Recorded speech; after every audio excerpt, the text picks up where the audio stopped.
So I've provided you with this Google Doc that features a whole bunch of infographic templates. So the name of the template is there, and then it sort of tells you what it might be good for. This would be also probably pretty easy to share with students. When you click on an infographic to open it, it's going to prompt you to make a copy of it to your Google Drive. So to sort of spare you from all of these extra Google Docs, I'm just going to flip through what each one of them looks like right now. So the first one is just a blank infographic. So really the only benefit to using this one over a Google slide that you've done nothing to is that it's already sort of sized in that long vertical infographic shape.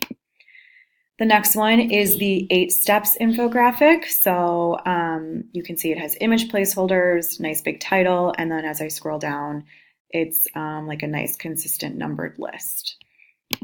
The next one is the building on infographic. So it says showing progression of something, timelines start with general and go to specific. So if I zoom in, you can see it's pretty similar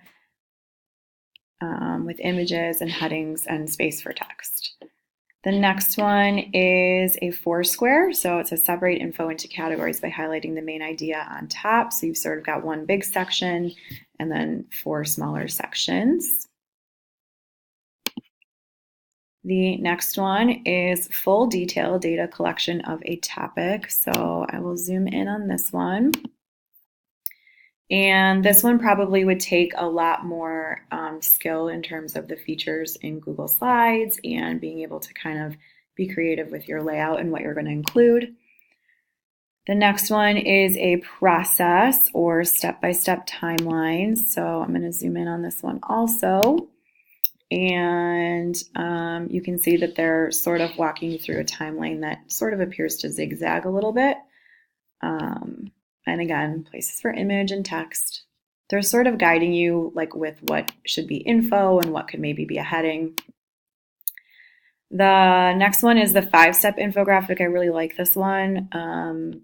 So again, there's steps, things are separated with the dotted lines, and you can drop pictures and text in. Then we have the timeline text boxes. So it gives you like a nice timeline to follow, and you could obviously change the colors and make the sections bigger or smaller. And then the last one is a comparison. So pretty simple. Again, space for text, and you could always add in whatever else you needed.